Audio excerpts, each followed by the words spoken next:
Hello and welcome to PFF Fantasy Football Podcast. I'm your host, Ian Hartitz. Alongside me, as always, PFF Zone, Dwain "The Rock" McFarland. We are previewing day 2 of a pretty awesome free agency cycle. I don't know, it's March and we have a ton of NFL fantasy football to talk about. I love it. Dwain, do you love it? I think you do. Is that a rhetorical question, Ian? Yeah, of course I love it, man. I love it. We know a lot of these things won't end up mattering as much as some people think right now because there's dead news, but there's been quite a few good ones today. Yes, there have. Starting with Russell Gage to the Tampa Bay Buccaneers. 3 years, $30 million with a lot of these contracts. Sometimes they're made out to be a lot more than they are. Incentives, this and that. Not the case with Gage. Apparently that is legit. $30 million, no incentives, no ifs, ands, or buts. He is being paid to go be Tom Brady's number 3, hell, maybe even number 2 wide receiver for as long as Chris Godwin is going to be recovering from that torn ACL, MCL. It did happen later in December, but Dwain, at a minimum, man, it's a great landing spot for Russell Gage, someone that maybe we weren't going to trust as like a number 1 in a bad situation, but now most pass-happy offense in the league. The GOAT's back under center. And like I was saying, Godwin could be out for a period of time. If there's going to be a situation where, Godwin, Evans deservingly stay as top 15 picks and Russell Gage, or top 15 wide receivers, I should say, and Russell Gage is the guy slipping down, in that low-end wide receiver 3 range, I think I'm in on buying. Yeah, I am too. I mean, the other shoe that hasn't fallen yet really is Gronk. My guess is since Brady's back, Gronk is going to come back, but they've got to figure out the money. So we'll have to see what happens with that. But if you don't have Gronk, right, and you've got Chris Godwin with a slow start, I mean, you really could have a strong September from a guy like Gage. The other thing I like with Gage, we know he's going to play in an offense that wants to pass the ball all the time. Yes, he's going to be the 3rd or 4th option, but Brady's not afraid to go to that 3rd or 4th option if that's what the defense is giving him.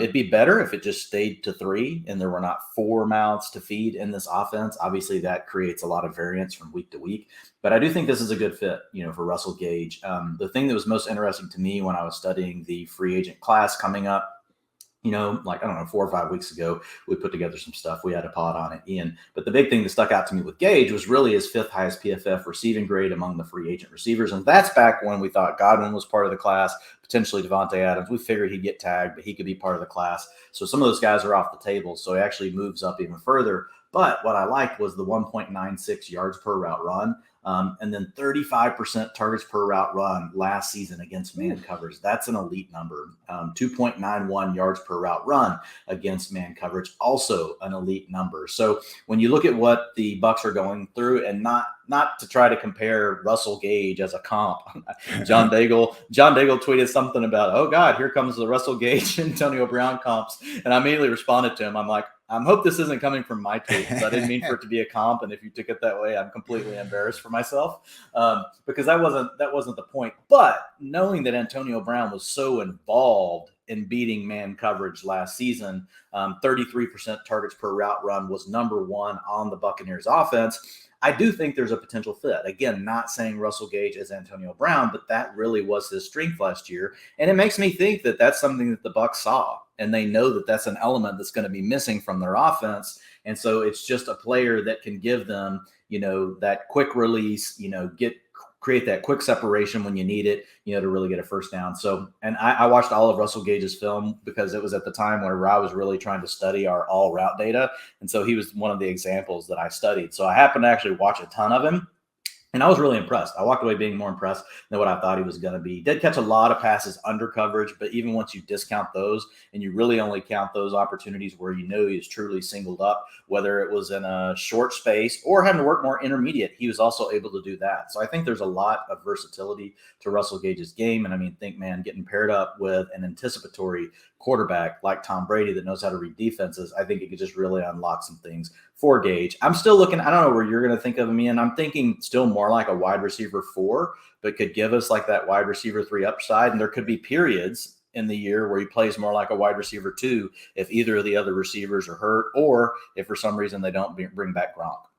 No, I think you're spot on. Parallels to kind of what Amon-Ra St. Brown, the other wide receiver that's all over the news today on fantasy Twitter, just in terms of like, I understand at the end of last season with the Falcons, like Ridley was out of the picture. They didn't have, Zacchaeus or Christian Blake or these guys really stepping up. Cordero Patterson even hurt his ankle and he wasn't really being used as much as a receiver. So there was an argument that other than Kyle Pitts, like who the hell were they going to throw the ball to in Atlanta? But, I've been showing some highlights up here for you guys watching live or on YouTube, and it was impressive, Dwain. We would talk every single Monday about the waiver wire. Almost every single week, Russell Gage was still, low owned enough to be eligible, and we'd just be gushing over the guy, man. These weren't everything minus the hurdle moves, I think, was our. Oh my gosh, yes. How did we not bring that up yet? Never hurdle again at Russell Gage. But if you use the spin move, the spin move was pretty sweet. He hit the circle button a couple times.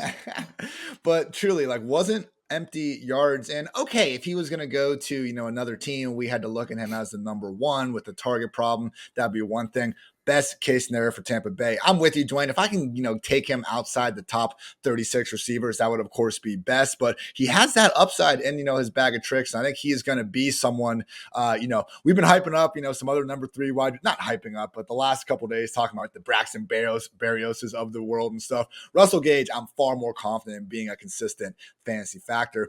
But Dwain, who would you pick full season, Russell Gage or Christian Kirk? I would probably still take Christian Kirk right now because I think he has a chance to be the number one on his team. Although we don't always see players that walk into a situation where we think there are all these available targets all of a sudden, like really just, catapult themselves to the top. So I think I would still take Christian Kirk because I think that the high end range of his outcomes is better if he could by some chance like get to like a 25, 26, 27% target share. We know for Russell Gage, that's going to be really hard for him to do with Chris Godwin, with Mike Evans. And if Gronk comes back, it's going to be something where we may see more of the up and downs, but you get these big explosion games for here and there. And then anytime you got one of the other guys hurt, obviously Russell Gage, is going to be a player that you can probably rely on. Who knows? He might be a great player to have early in the season when he gets off to a strong start, because if Godwin's starting slow, and then you could potentially even move it. Yeah.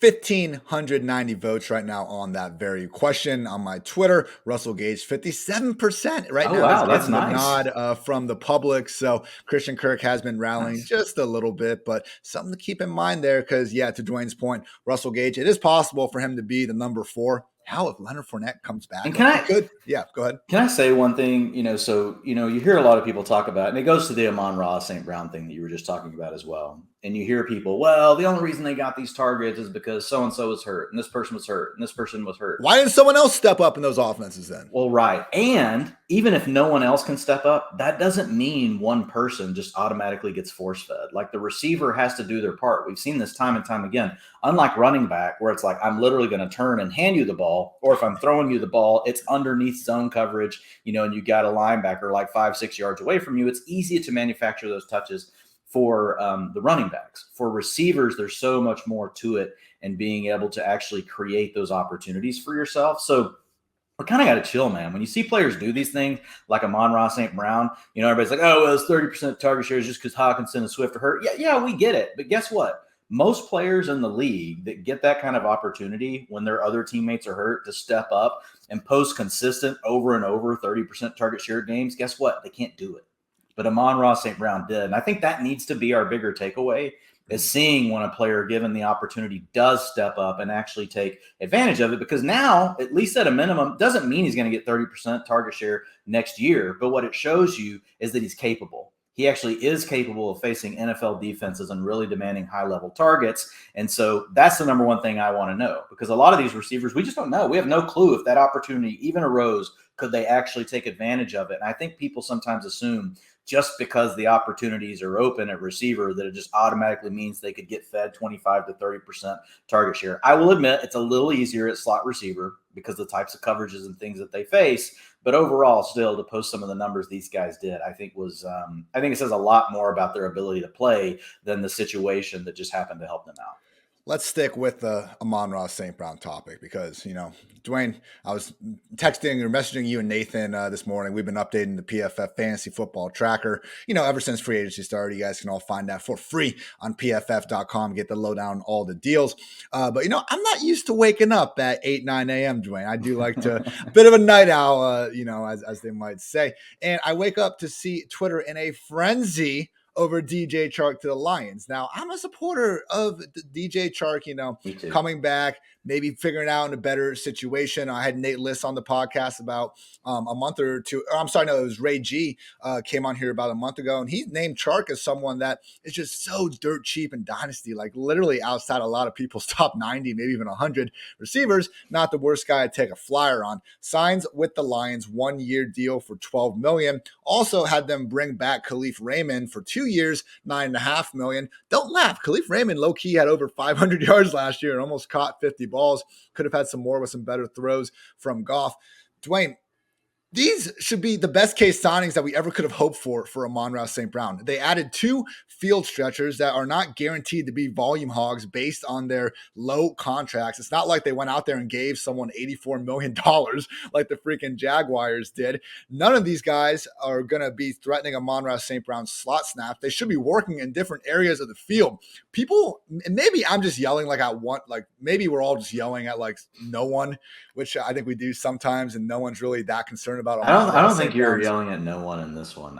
I do think that overall the community's more bought in than what Twitter shows, just because of the ADP of Amon-Ra St. Brown, right? He's typically going in that, right around 24, sometimes a little past that, sometimes a little before that. So it's obvious that actually when it comes to drafts, people are drafting Amon-Ra St. Brown. It's a little more divisive on Twitter than really where his ADP's landed. I'm just saying, so far the Lions, people hopefully are aware that the Lions are not legally allowed to enter week 1 with Amon-Ra St. Brown as the only wide receiver on their roster. They have re-signed Josh Reynolds. They've re-signed Khalif Raymond, and they've signed DJ Chark. Yeah, they could add an early round rookie too. Free agency is not over as well. This is arguably best case so far. The people that are upset about this, who the hell were you expecting the Lions to go out there and get? Bring Dante Moncrief, back. Let's go crack into the USFL rosters. They're going to have other players on the roster. Just because they play the same position doesn't mean it's going to take away. And Dwayne, you put this tweet out there, and we've talked about it for a while on several editions of the podcast, but you don't see players play as well as rookies like Amon-Ra St. Brown did and then just fall off a cliff. You went through with the rookie wide receivers with the PFF grade of at least 75 since 2011. Take draft capital out of it, which is the big, kind of issue a lot of people have. And you struggle to find a single dud on this list in terms of someone that was great as a rookie and then just proceeded to suck at football or never get a chance to go again. So, I know I'm echoing a lot of what you said, but I guess I think it stands true though. I mean, it is what it is. I mean, we're not saying this is, again, one stat doesn't define everything, but my litmus test for any list or any kind of threshold criteria that people use on things is I just immediately read the list. And when I see Jamar Chase, Jalen Waddle, Justin Jefferson, Chase Claypool, T. Higgins, Brandon Ayuk, AJ Brown, Hunter Renfrow, Juju Smith-Schuster, Cooper. Who's the worst receiver? Who's the worst receiver on this list? Yeah, Juju? Chris Godwin. Yeah, probably. And that's not a slight. Juju's we don't know for sure. Some of these guys are still young, like Claypool, so they probably haven't had enough time. But if we start from the bottom, you got Doug Baldwin, AJ Green, Keenan Allen, Jarvis Landry, Mike Evans, Odell Beckham Jr., Stephon Diggs, Tyler Lockett. And the thing I love about this particular metric is it caught some of these guys, because a lot of them are easy. You can say, well, yeah, those guys put up a lot of fantasy points, in their early seasons, in their first season. So people automatically gravitated to them. But it caught other guys that didn't necessarily have a fantasy breakout, right? But then went on to have viable fantasy seasons. So, and again, we don't say this is end all be all, but there's a ton of metrics you can go look at that really point to Amon-Ra St. Brown being an elite company. And I think at this point, people are probably still holding on too much to the fact that, he did not have high draft capital. And I think they look at it as, well, you had TJ Hawkinson, you had DeAndre Swift out. And I think those are viable things. I don't think either you or me are saying Amon-Ra St. Brown is going to have a 35% target share next year. I don't think that. But if you told me today I had to pick the player that I think is most likely to lead the Lions in target share and have a shot at 25% or a little more than that next year, I absolutely would say that it's Amon-Ra St. Brown, not TJ Hawkinson. And he is right there with kind of Michael Carter as fourth round picks that, we're really talking about a difference of maybe 5 or 10 draft slots between somewhere in the third round where, people would no longer be trying to have this conversation. I care about draft capital too, not nearly as much when the guy has proven that he is a baller. So Dwain, 6 touchdowns over the last 6 games. And it's not like he was just only a PPR machine, just catching little 2-yard under route, because he plays in the slot a lot. So people immediately point to that, which I don't care. I'm like, what's your argument? Like, I want players that play in the slot. Like, that's better. That makes things easier. It's harder to take that receiver away. So we've gotten the Sun God stuff off our chest. I'm happy we did that. Let's talk about what else is going on in Detroit though. Now you got to realize any of these other receivers. I mean, I would say Chark, based on again getting that $12 million potential deal in 1 year, he should probably be the favorite to be the number 2 wide receiver. With that said, I think you could fairly easily argue that Hawkinson and Swift could actually end up with more targets than Chark, based on how Goff likes to distribute the ball. 6.8 yard average target depth, third lowest mark among 44 qualified quarterbacks, tied for dead last with Big Ben Roethlisberger on the lowest percentage of passes thrown short of the first down. So I do think Chark will probably be starting on one side. I will, because Dwain, I thought when they brought back Reynolds that he would be, the other guy. And, Jared Goff he was brought back because of his chemistry with Jared Goff. Let's not forget, though, because Goff did comp Khalif Josh Raymond. Reynolds 2 years in a row. Last year it was the Titans, and then they signed Julio right after. And then he's like, okay, I'll re-up with you guys, Lions, DJ Chark. Let's not forget, though, Jared Goff did comp Khalif Raymond to Cooper Kupp and then proceeded to not feed him a single reception the following day. I think it was on Amon-Ra St. Brown was on his birthday when he got goose egg. So yeah, Jared Goff was pulling some of that, but really Khalif Raymond last year, Dwain, obviously wasn't as good as Amon-Ra or anything, but I remember you running some separation studies and kind of having Khalif like surprisingly pop up on the list. He popped up at the top. He is not, like, I know in Rap Sheet, or maybe it was Ari, I forget who broke the initial news, but they were kind of like, wide receiver / kick returner. He might start over Josh Reynolds with 3 wide receiver sets if they don't add anything else. And look, I don't think Chark is going to be this like top 40, even top 50 necessarily receiver. So he might be a fine late round dart regardless. But Dwain, this could be a sneaky situation where they're rotating 3 outside receivers in an offense that we probably shouldn't be expecting much from any wide receiver other than the Sun God. Yeah, if I'm drafting today, like, the only guy I'm taking, the 2 guys that I would be willing to take in like the top 5-6 rounds are Amon-Ra St. Brown. And if I'm in a tight end premium, it would be TJ Hawkinson, right? So I'd be willing to take those 2 players. Outside of that, Chark is the player that I would want to take a stab on later, just because we know he's a former 2nd round pick. He's battled a lot of injuries. You even wrote in the write-up, today for our tracker over at PFF, he did flash in his 2nd season. He had a terrible rookie year, like couldn't even get on the field.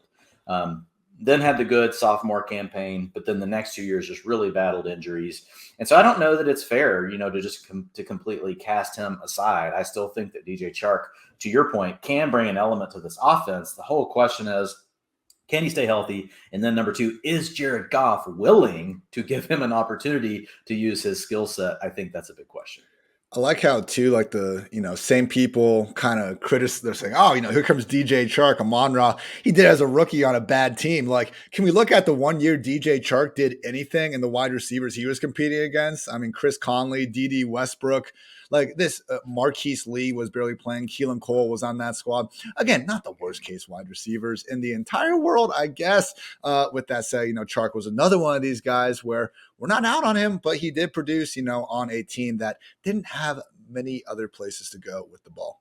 All right. I think your big takeaway, Ian, though, is just real quick, like, to me, this went really well for Amon-Ra St. Brown. Yes, exactly. I don't know what other receivers we could have hoped for. Khalif Raymond, and DJ Chark, and nothing against any of those guys, but none of them, you don't have an Allen Robinson name, right? You don't have a name that you're just, or even a Will Fuller name that's got pedigree that we've actually seen him do it before, even in spurts before, where you're just like, that would actually be a little bit more concerning. But I think of these now, they could still draft someone, but still, again, what he did in his rookie season, I think you still got to let it stand on its own, and you just got to assume that this guy's a good player. Well, but like I'd be more concerned if they had given Zay Jones a 3-year, $24 million deal. Like the fact that they only gave Chark like a 1-year prove it Yeah, deal prove it. as Yeah, well is a complete difference maker. Let's I go ahead and agree. talk about the Jaguars situation. Dwayne, when we recorded yesterday, there were a couple moves that came in after, notably the Jaguars going back to the bank. Of course, they did give Christian Kirk $84 million.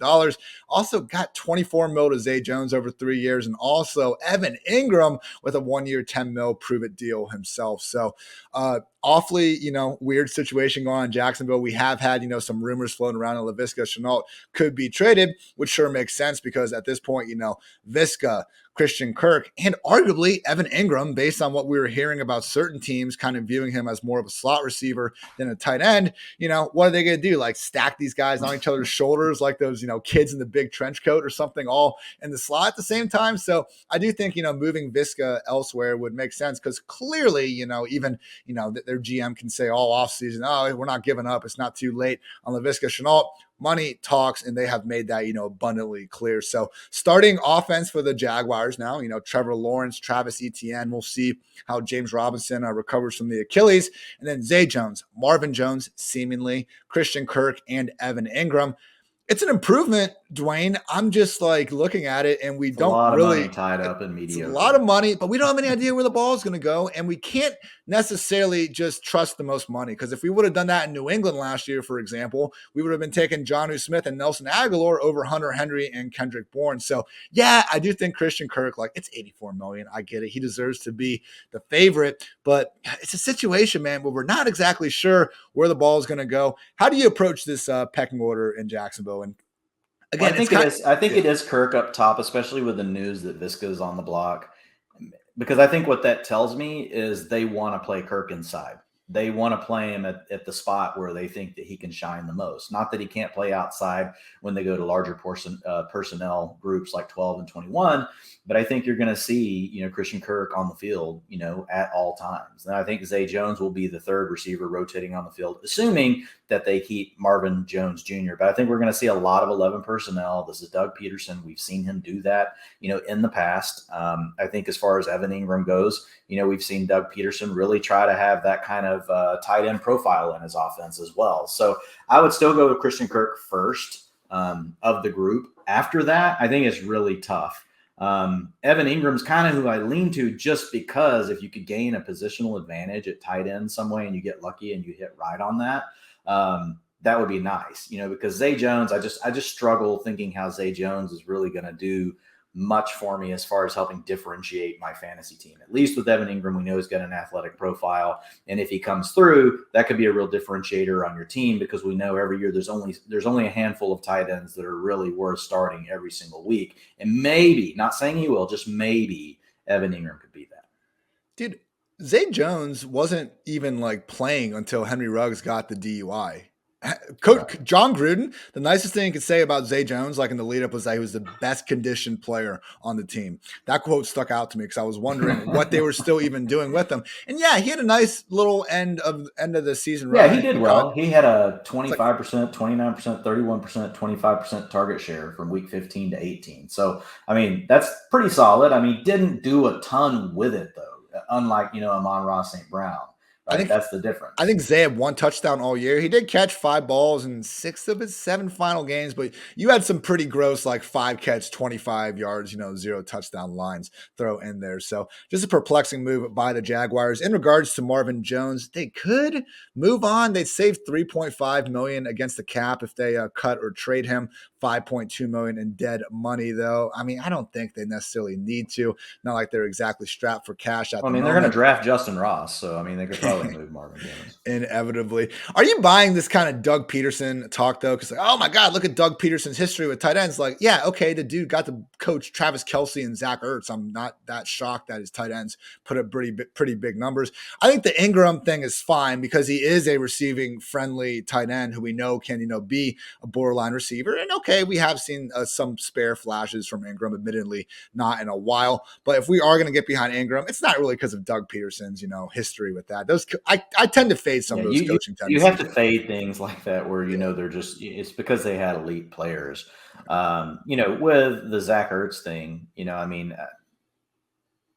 I was excited about Doug Peterson there with Zach Ertz, but I mean, a lot of it really did come down to he was one of the best targets available on the team, and they were happy to feed him. Yeah. So we'll have to see what happens. My guess is like if I just had to like say today, how would I project this team? Because that's what I'm. Once free agency, a couple more days are done, I'm going to start on all my projections, and then I'll adjust them again when the rookies come in. But it's going to be pretty much spread around. I'll have Christian Kirk as the number one target in the pecking order. But then, like, what's going to separate 2, 3, and 4 is not going to be much. Yeah. And I'm not going to have Christian Kirk way ahead of them. But because Christian Kirk, to be honest, like in his opportunities he's had, he's never shown that he can be a target. He's never done what, not to go back to our guy, but he's never done what Amon-Ra St. Brown did for any stretch, of games. He's had some nice games here and there. He does add a vertical element to the passing game, which I think could be good with Trevor Lawrence. I think that's really where they struggled last year. They didn't really have anybody once Chark went down. They could lift the top off of the defense. Let's talk some running back news now. J.D. McKissic to the Buffalo Bills. Big surprise here. My conversations with a Washington Commanders beat writer or two seem to indicate they wanted to bring back McKissic. Nope, he is now a member of the Buffalo Bills. 2 years, $7 million. Dwain, it is looking like Antonio Gibson is finally free. 3-down roll incoming. Now, yes, I 100% realize that the Washington Commanders are not done addressing their running back room, just like the Lions. I mean, they're not going to go into week 1 with Antonio Gibson, Jarrett Patterson as the only 2 running backs on that roster. I'm not sure people realize just how involved J.D. McKissic was, though. Literally number 2 among all running backs over the past 2 seasons in targets behind only Alvin freaking Kamara. So I think if we, had Antonio Gibson and Alvin Kamara in the same offense and Kamara left, it'd be pretty fair to say, yeah, that's a good thing for Antonio Gibson. So everyone, some people, I guess, trying to make it out to not be that big a deal. They're going to draft someone. Okay, if they do go ahead and draft someone in round 2, that's not great. That's higher than Gibson was drafted. If they go out and add a Tariq Cohen, that's not great either. Those things haven't happened yet. So we should be happy that the one guy in the world who we definitively know Washington will play over Gibson on pass downs is no longer on the team. Dwain, it's great, and it arguably makes Antonio Gibson a top 5 running back ahead of 2022. Yeah, I think top 6 is definitely in his range. I mean, I was bold. I put him at RB4 to begin the offseason. Again, saying that this is all based on, just like with Javonte being based on Melvin Gordon being gone, but being based on the fact that we could really have J.D. McKissic gone. And I agree with you. I do not think people really give J.D. McKissic enough credit. He was also a college receiver like Antonio Gibson and is one of the top 3 to 4 passing down backs in the NFL. Yeah, he's legit. The Commanders are not going to be able to replace J.D. McKissic with that type of back. Most likely, whoever they bring in will be someone that can help spell Antonio Gibson on early downs. And maybe it's Jarrett Patterson. We don't know yet for sure, right? We know they liked him last year in camp. He kind of battled through some things. But I think whenever you look at Antonio Gibson, the big thing is now, there's really no one to block that passing down role. And he's probably going to see 50 to 60% of the early down work. So he's going to be a near every down back with a chance to be that true elite every down back. Now, don't get it twisted. I know there were comps to CMC and all these things a couple of years ago with Antonio Gibson when Scott Turner came over as the offensive coordinator. And I think those things were blown out of proportion, right? But that's part of what the problem is with a player like Gibson. People get their expectations so sky high, and they overdraft him too far. And then, whenever now this whole situation changes and we should be in on Antonio Gibson, right? It's like, oh, you burned me once. You can't. Right. I'm not going to let you burn me again. I don't want to get hurt again. And I get it. We've all been there. We're just humans. We have recency bias. There's things that can make us think that.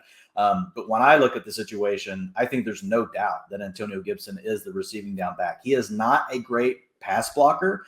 But the beauty of Washington is they put their backs into pass blocking situations, the 5th least in the league. They want them out in passing routes. Scott Turner did the same thing in Carolina with Christian McCaffrey and even Reggie Bonnafon and other guys when they would be in there. He doesn't want to keep them in there to pass block. He likes to get them quickly into the route and get the ball into their hands. So it's not as big of a concern in this offense. And other offenses, if you had Gibson playing there, it would be a bigger concern because they'll ask those guys to block 30% of the time, especially on passing downs. But that's not the case for the Commanders, which I think is a really positive thing also for Antonio Gibson. When they have him out there, they're going to be getting him in a route, son. Theoretically, if you ask a running back to pass block, best case scenario, they take that guy out. They do their job. Worst case, to give up a sack. If you ask them to run a route, Best case, the guy doesn't cover them on the blitz and you have a wide open player, worst case, he gets covered and he kind of still accounts for that guy anyway. So I do love kind of Washington's general strategy with that. And I understand, all you actual like football minds out there, that there are a couple more nuances to pass blocking. I'm not pretending. Ian, you're going back to your green dog, always your green dog days. You're like, oh, running back stays in, I get to blitz. But when you have that peel, I do know, like when you have that peel assignment, because you grind, you get the blitz, like you're ready to kill the quarterback, but then you see the running back, bailing out, and it's like alarm goes off in your head. It's like, oh shit, I'm supposed to be covering that guy right now. It's like every year you'll see some guy just wide open on a wheel route down the sideline, and you see like the line, whatever safety was, in the flat, and they were supposed to carry the wheel. You see them realize it like a second late, and it just doesn't matter. So the more options you can give your quarterback, if they are able to get through them, the better. But specifically with Gibson, I mean, look, we did get a nice 5-game sample last year without McKissick, RB6, RB36, RB4, RB18, and RB6, with pretty terrible game script throughout the way, because that's what Washington was doing. And the receptions were there. We know he can do it, Dwain. It was just pretty ridiculous looking at it, though, because 21% targets per route run last year. So even though his target share was a 10%, when you really look at when he was in a route, how often he was being targeted, the only problem was he just wasn't out there in the 2-minute offense and the long down distance that was going to McKissick. Overall, 6 games with J.D. McKissick out, and then the 1 game where he got the initial concussion. 23 receptions, 10 games with McKissick in the lineup, just 19. Let's go, Antonio Gibson. Now, Dwain, could this also, as someone that has already barked to all the listeners about, my love for Curtis Samuel this upcoming season, be a nice boost for our guy Curtis? Because if you look at the Washington depth chart right now, Curtis Samuel is probably their number 2 receiving back. Yeah, that's what I would say right now. If there was another player that had to come in and help relieve Antonio Gibson on passing downs, or for some reason Gibson was faltering, I think that it is Curtis Samuel that would be the one most likely to benefit. Again, we'll have to see like what do they do in the draft and those sort of things. But all we can do is go on the information that we've got right now, which is why you folks got to calm down on Twitter. Let us just have fun with like where we are in the moment. Of course, we're not saying that, oh my God, they're not ever going to draft another person or they're not going to sign another player. It's like, look, based on the information we have today, this would be the outlook for Antonio Gibson. This would be the outlook for Curtis Samuel. Now, on the other side of things, Devin Singletary was someone that just in our kind of like we did that 2.5-hour pre-free agency podcast, Singletary was someone we looked at and it was just like, hey, if the Bills don't make any major additions to this team, he could be having, a legit 3-down role as, priced as an RB2, RB3, might be someone to target. Might not be there anymore, Dwain. And what's also interesting, this here in the free agency tracker with McKissick. Last year, you look at it, I mean, this dude spent 96 total snaps in the slot or out wide. You don't see many running backs do that. Austin Eckler, Nyheim Hines, maybe some McCaffrey, David Johnson back in the day. They all did it. But McKissick truly, like you said, former college wide receiver, can also be doing that. So McKissick, it's not great for, Devin Singletary, obviously. Zach Moss at this, like, we don't need to spend time talking about Zach Moss anymore. It's 2022, people. Come on. But it's also not good for Isaiah McKenzie, Cole Beasley, potentially. It's another mouth to feed. And I think, $7 million isn't a ton, but a 2-year commitment for someone that we know is a good football player. All of a sudden, Dwain, the running back slot receiver rooms in Buffalo looking pretty crowded. Yeah, and I think the big thing for Singletary that we saw last year towards the end wasn't just the fact that he wasn't having to split time with Zach Moss. They weren't pulling him off the field for Matt Breida or anyone during passing downs. And so he actually got to a point to where he was actually out there for a route over 70% of the time down the stretch. And so that's going to be the big thing he's going to lose. McKissick's not going to take a lot of carries away from Devin Singletary. So I still think Singletary will be the first and second down back. He'll be the third down back whenever it's, 2 yards or less to go. Then I think you're going to have McKissick come out there when they want to go into the 2-minute offense, or they fall behind in a game and they just know, hey, we got to go all out here throwing the ball. And then probably long down and distance, sometimes you're going to see McKissick get on the field for that. So it's just going to limit really the upside for Singletary as far as the passing game. I don't think we have to worry as much for his what it'll do to the run game. But we also have Josh Allen as a part of this. So now all of a sudden we know for sure you're going to have Allen, you're going to have McKissick, you're going to have Singletary all involved. And who knows, like maybe Zach Moss could carve out a little bit of a role. I'm not counting on it. So that would be worst case scenario. But where I was at on Singletary is he was really locked into your point before all this. the RB2 conversation, right? If you want to call him a mid RB2, that was fine. You want to call him a low end RB2 based on volume, that was fine. But there was always the chance that he could really turn into a low end RB1 with what we were seeing last year at the end of the season with utilization and how much time he was on the field in a great offense. So we just know that that's gone now. So I think of you could call Singletary like a low end RB2 if you want. You just know the ceiling is capped. He has to have McKissic get hurt now to truly, because again, McKissic held Antonio Gibson, a former receiver in college himself, off the field on passing downs. He's going to be out there. I think the other thing that we could see with McKissic is he could work more, handle a lot of the stuff that maybe they move on from Cole Beasley. And he could potentially impact Isaiah McKenzie as well, because what's the area of the field J.D. McKissic's going to be working? It's going to be at the line of scrimmage, right behind the line of scrimmage, and then 3 to 5 yards down the field, the same places that those other players operate. So they could either have all three of the guys and they kind of offset each other or kind of cannibalize one another, or it could be something where we could see McKissic, if they move on from Beasley, all of a sudden we're seeing him in the backfield, we're seeing him in the slot. They could find a way to get him a lot more involved. And at that point, McKissic would become like a sneaky low-end RB3 in PPR formats. Happy in that backfield discussion. You mentioned Josh Allen being a part of it because, look, Josh Allen, I think because of how good he is as a passer, he doesn't get and maybe it's because of his skin color too, but no one ever talks about like Josh Allen the same light as Jalen Hurts, Lamar Jackson, Kyler Murray in terms of like what he brings to the table rushing. It's ridiculous. 3 straight years with triple-digit rush attempts. He would have easily gotten there as a rookie if he started all 16 games. Josh Allen has 31 career rushing touchdowns. Michael Vick has 36 career rushing touchdowns, man. And no, Mike Vick's a million times better than Josh Allen as a rusher. But if you look at just the rushing attempts, man, last year, Josh Allen had 122 carries. And I had it up. It's not loading on me. 18.1% while that's loading of the design rushing attempts for the team. That's the third most in the NFL of any quarterback. The only two ahead of him, Jalen Hurts at 18.7%. And then 18.2% for Lamar Jackson. It's wild, man. But yeah, Mike Vick's most used season on the ground was 123 rushes. Josh Allen just had 122. So different players and everything, but just from a rushing usage perspective, I know it's a different era. We are seeing Josh Allen provide a Mike Vick-esque impact on the ground. And, we just got to keep that in mind when evaluating that Bills backfield. I mean, Kyle, we've seen better running backs out of Baltimore and Arizona and arguably even probably not Philly, but, at least Mark Ingram and James Conner can get all those touchdowns. Josh Allen is the one when they get to the goal line, taking them all for himself. So just something to keep in mind there.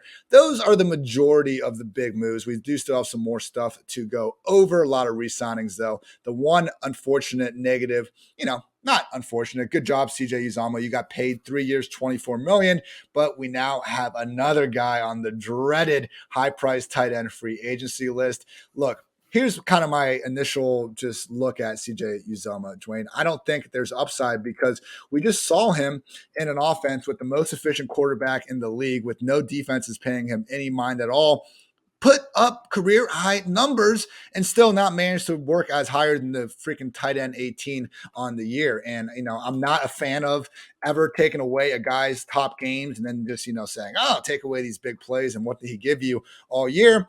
If you wanted to be a dick and do that to CJ Uzomah, you'd be pretty successful because some of those multi-touchdown games that you just didn't see all that often. But generally, he's going to he's going from maybe the most efficient quarterback league to maybe the most inefficient quarterback in the league. The pecking order doesn't look all that different. I don't think he's going to be better than number 4 or number 5 option. The scheme is terrible. Only the Panthers targeted the tight ends less than the Jets last year. Hell, I don't know. We'll even have a full-time role. Ryan Griffin is still there. So you look at the only tight ends that have gotten bigger deals and changed teams in free agency since 2016, Jonnu Smith, Austin Hooper, Hunter Henry, Kobe Fleener, Trey Burton, Jimmy Graham, Jesse James, and now CJ Uzomah. So, Dwain, like Uzomah, I don't think he's going to be priced as a top 15 tight end. I don't want him anyway. Yeah, I don't mind taking a shot on him late, and here's why. He's always had an athletic profile, and now he's going to be in an offense that's going to use a lot of play action. They want to make the run and the pass all look the same, all those things. So there's always a chance for a tight end to really get some good looks off of play action and in mismatches with linebackers. and safeties in space whenever they're having to worry about their run fit. So I will never say never, but I think the points you make are valid. Like, we need major improvements from Zach Wilson. And also, there are 3 other receiving mouths to feed. We just talked about Braxton Berrios re-signing yesterday. You've already got, obviously, the king, Elijah Moore, and you got Corey Davis, who was an addition last year in free agency, a former top 10 NFL pick at receiver. So there are quite a few mouths to feed in an offense that's going to be less efficient. The only thing exciting about it is the scheme could potentially get him a little bit more involved. But I'm like you. If I had to pick today, like, I'd put him 3rd or 4th in the pecking order. But yesterday we talked about this. One of the things to watch with the Jets, is what kind of personnel moves do they make around tight ends? What kind of personnel moves do they make around fullbacks? Because they haven't had those pieces, which could really help them actually come out and run more 12, more 21 personnel and do things to protect Zach Wilson, set up more play action. Obviously, the defense has to play. You can't be trailing 21-0 like 5 minutes into the game. That will obviously throw all of that out the window, and you're going to be stuck in 11 personnel the whole game. But I'll be interested to see, do they add another tight end? Do they do something else at fullback? And that could give us a little bit more idea of where really the Jets see their identity as an offense this season. And it helps us better understand what to do with a player like Azoma, as well as a player like Braxton Berrios. I think Corey Davis and obviously Elijah Moore, we're fine with them. They're both two, as long as they're healthy, they both should be on the field at all times. Before we move on to some of the re-signings, I want to give a quick shout out to some sponsors and note that, hey, why not go invest in a PFF subscription and use code FANTASY, get 25% off, get all the locked article content, NFL Draft Guide, completely unlocked mock draft simulator, 2022 free agent rankings, fantasy rankings, all that and so much more. Guys, we're just trying to help you make money gambling, fantasy, become a smarter football fan. PFF subscription, use code FANTASY and get 25% off. Also want to give a shout out to our friends over at Manscaped. Today, I'm excited to announce Manscaped launched their Ultra Premium Collection. Believe it or not, is for your not-so-private parts. I'm talking about a leveled-up hygiene routine with your favorite manly scent. This is an all-in-one skin and hair care for the everyday man and covers you from head to toe, literally. Manscaped is trusted below the waist. Now trust them with the rest. Join the 4 million men worldwide who trust Manscaped by going to manscaped.com for 20% off and free shipping with the code PFF. I respect the move by Manscaped before. They're just kind of worried about like your dick and all that stuff going on down there. Why ignore the rest of the body when there's money to be made there? Why, as a fantasy team, would we only focus on redraft and we could go give you guys dynasty, best ball, DFS goodness all year long? Manscaped, PFF on the same page. One-stop shop. Gotta love it. Again, 20% off and free shipping with the code PFF at manscaped.com. That's 20% off and free shipping with the code PFF at manscaped.com. The power of attraction is now in a bottle thanks to Manscaped. Finally, our friends at All-22 are unveiling the newest fantasy football game that hundreds of PFF employees have been playing. All-22 uses weekly PFF grades as one of its main scoring components and tests your ability to build a full 53-man roster, offensive line, the big uglies included. If you've ever dreamt of sitting in an NFL front office, if you enjoy the scouting process, you're going to want to check out All-22. Join the waitlist on all-22.com with nothing more than your email. If you join before the NFL draft, you receive a special promo code for your All-22 subscription. Waitlist users will gain even more access to premium content like inaugural draft guides, in-season strategies, feature release announcements, and more. Be sure to follow at all22_PFF on Twitter. All22, more fantasy, more football. I'm just ignoring their tagline now, Dwayne. It's my tagline. It's my podcast. It's my ad read. I'm doing what I want. Anyway, back. You do you, Ian. Thanks, man. I will. Back to the podcast I am. None of these remaining deals are especially shocking. You could argue that they aren't as important as the stuff we talked about, but we like to cover every base. Why the hell not, Dwayne? Great day to be great. The James Wyatt one, though, man, like our little, we knew most likely the Patriots are going to turn things back into a 3-way backfield. Like, we just had this glimmer of hope, though, for Ramondre Stevenson, that maybe he could get 40% of the rushing attempts, take over some of the passing down duties. Now that's gone. It's going to be Stevenson probably getting like 35%, 40% of the rushing attempts. Damian Harris get, 45, 50%. And then you got a little bit to Wyatt, but he gets the passing down role. So it's just like, what do we do with this? That was the hope. A two-back committee in New England. It's not going to be the case. I was just surprised kind of looking at it, Dwayne, because when James White he caught 6 passes the first 2 weeks of the year, like was actually starting to jump up on the waiver wire columns like he seems to do every single season of his career, save for the Cam Newton year where they just weren't throwing the ball as much. But if you look at it for the whole year, like, again, this is what I talk about when I think we think about upside kind of wrong in full PPR fantasy. Like, who would you think has the upside, the pass catching back or the guy guy that can score, 2 or 3 goal line touchdowns, you could argue is the pass catching back, man. James White and Brandon Bolden last year combined for 3 top 12 finishes. Damian Harris and Ramondre Stevenson only combined for 4. And that was with the Patriots having the third best point differential in the entire NFL, having a rookie quarterback. They had every reason to run the ball as much as possible last season. I think if James White is going to be just free in fantasy drafts, man, he's not the worst option. They can bring back Brandon Bolden. He's not involved in the off. He's just like Matthew Slater, unless like a bunch of guys get hurt. Brandon Bolden played 2 total offensive snaps, when James White was healthy last year. So it's unfortunate. Like Stevenson, Harris, man, I am out on them if they're going to be priced anywhere near that top 24. If they're outside the top 30, then we can start to talk. I understand White's getting up there in age. It's a 2-year, $5 million deal, but only $500K of that is actually guaranteed. So maybe he's not on the week 1 roster. Sure would have been a lot easier to figure out otherwise. But Dwayne, like, it's just, we've kind of said it over the years. I've heard my friends say it, like it's one, the Patriots take away the number 1 option type of thing, where I'm not so sure anyone's ever actually done the research on it, but I don't hate this particular antidote. And that's being, we don't know who's going to be a running back in New England. So just draft the cheapest one in fantasy land. That might be James White, dude. Mac Jones. You tell me you can't see a year where James White averages like 5 catches across 16 games? Well, we've definitely seen it before. And what's interesting, we did the ADP podcast a couple of weeks ago, and we talked about the different types of players that move at different times. That there were a couple of players that kind of shocked me in who they were, so I didn't really give them their own category. We didn't have time to talk about it. But one of the late season risers every year, as we get closer to the season, James Wyatt was one of them. And I think it's because people, like, they have certain strategies that they're using, whether they're doing zero RB, whatever the case, and they know they need to have a few players that could just give them something. And if you're in that PPR format, those pass catching backs could be the ones to give you that. And then you try to swoop in behind that, and grab you some of those handcuffs of those upside players behind, some of the workhorses that you talk about that may have the 1,500 touches, things like that. So I think there's a way to interweave them into the plans. And typically I think that's what pushes them up the board. But yeah, man, I think if you're in a situation where also to your point, we could see his passing offense evolve. Tom Brady's first year with the Patriots, and not saying that Mac Jones is Tom Brady. If you guys have heard me and Ian talk about it, like, look, there's a lot going on with Mac Jones that we got to work through. There's things we like, but there's things he's got to work through. But the bottom line being this, he's going to be another year into the league. And we saw Tom Brady really move away from, New England playing a more conservative approach his first year to all of a sudden they were passing more. I remember like that first week they came out and were like they were spreading the Steelers out. All those like Jerry Porter or Joey Porter and all those guys like just wanting to blitz all the time.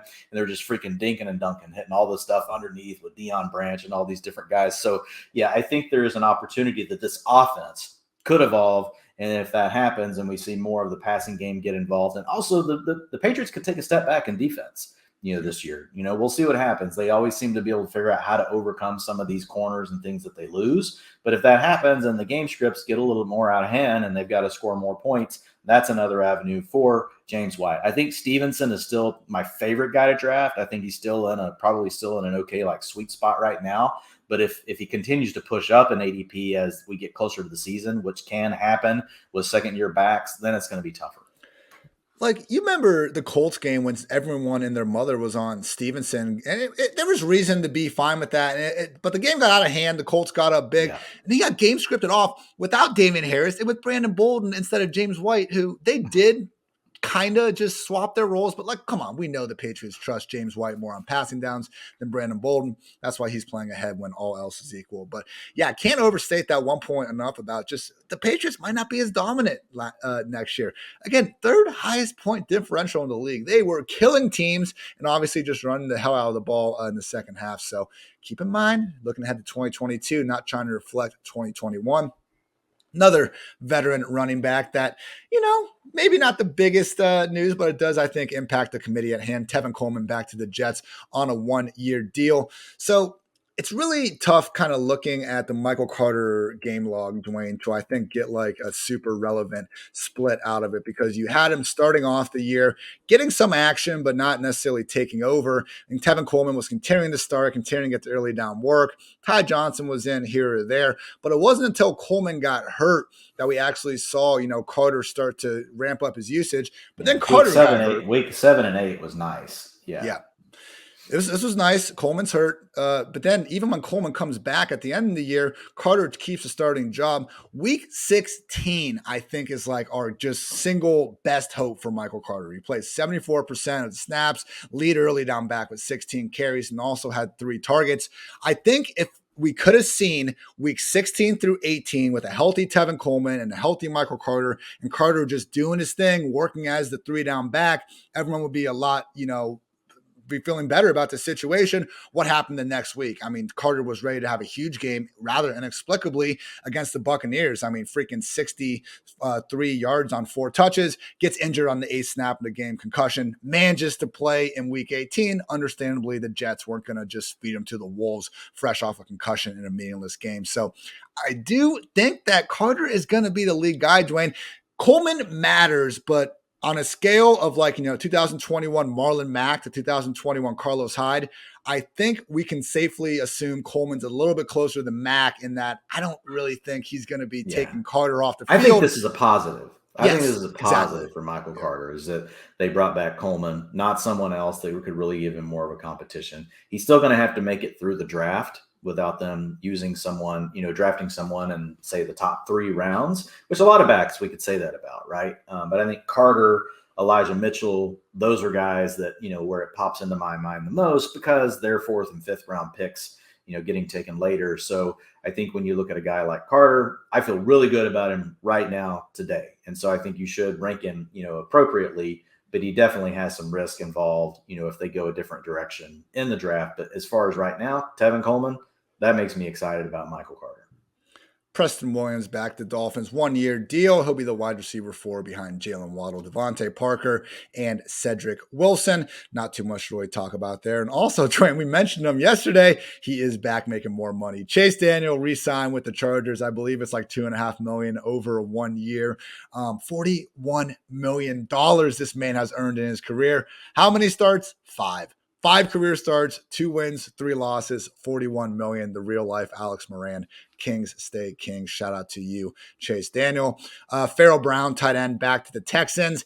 Not just something to monitor, similar to Indianapolis and Tennessee. We just have these teams that last year used 3 and 4 tight ends by the week, and because of that, it kind of canceled them all out in fantasy land. We are hoping Brevin Jordan could maybe break out of that committee ahead of next year. Obviously, he's not going to be the only tight end on the roster. Just something to keep in mind. We're trying to talk to you guys about every single signing, but wouldn't take away too much from that at the moment. Dwayne, I think that about wraps things up. I'm checking right now to see if anything has been popping while we've been talking. No, and I've been looking. I don't see anything other than the Cowboys being interested in Von Miller since the Randy Gregory thing didn't work out.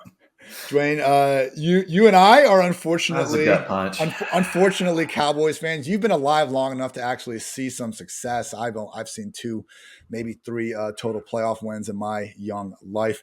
We were feeling pretty good about the Cowboys, even telling Nathan so. And then all of a sudden, Randy Gregory decides not to come. It sounded like they were trying to offset some language after he had already agreed to something. So I don't know, man. Like go get paid. I'm not going to think less of something. I don't blame him either. Apparently the Broncos thought they had a done deal, and then Jerry came in and did the Jerry thing and thought they got, Gregory to stay, and then ended up going back the other way. These things happen. I mean, we've seen it a lot, like recently. The biggest one I remember is the Barr one from Minnesota when he had gone to the Jets. Anthony Barr, Frank Gore with the Eagles too.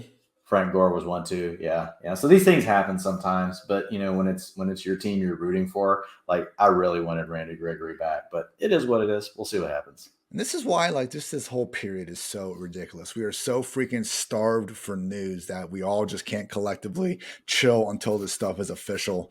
But you know what? I'm part of the problem, Dwayne. So I'm not trying to throw anyone under the bus. It's just just a fact of the matter. Make sure you guys, PFF.com, we have our fantasy football free agency tracker. When you're on I'll share my screen again and show you guys exactly where it is, because Dwayne, myself, and Nathan are working awfully hard on it, getting this sucker updated. I would say usually within 15 to 30 minutes of any relevant fantasy news with the guys. So if you go to PFF.com and you look on the left under what's hot, you can see our fantasy football free agency tracker, where if you go into it, we have every single move, quarterback, running back, wide receiver, tight end, ordered from basically, the timing of everything going on. We have just basically what went down, the impacted players, and the biggest overall takeaway for the offense. So yeah, we're on the podcast talking about everything too. We also got that shit in writing in case you can't catch the listens. So for Dwayne, I'm Ian. Thank you as always for tuning in to PFF Fantasy Football Podcast. And until next time, take care, everybody.